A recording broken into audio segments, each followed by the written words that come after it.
แนมเห็นจดหมายที่ส่งมาจากมารดาแม่ฮักทางบ้านเกิดเฮาจิตใจตื่นตัน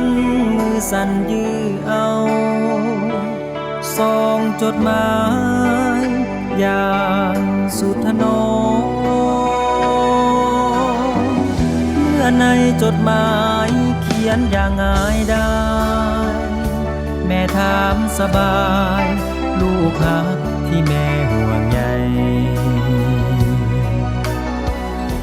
อักษรแม่เขียนบ่งามปานใดแต่มีความหมายยิ่งใหญ่ไพศาลลูกยังจดจำยามลูกจากลามารดาคนดียังเกิดหนังสือบัดนี้จดหมายลูกมีในมือทุกตัวหนังสือเขียนจากแม่แม่คงหักลูกบ่หลายลาวันแม่จึงขยันหำเฮียนเขียนเก่ง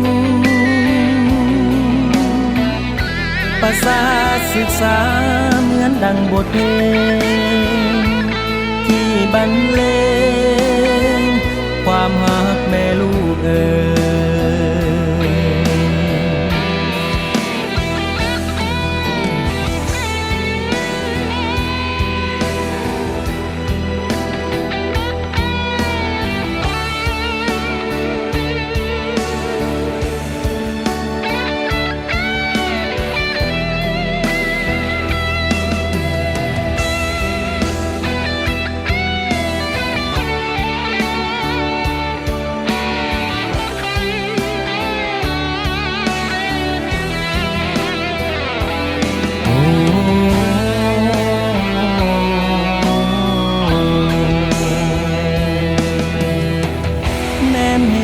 จดหมา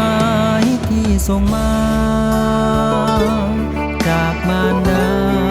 แม่ฮักทางบ้านเกิดเฮาจิตใจตื่นตันมือสั่นยื้อเอาซองจดหมายอย่างสุดทนอมเมื่อในจดหมายเขียนอย่างง่ายได้แม่ถามสบายลูกฮักที่แม่ห่วงใย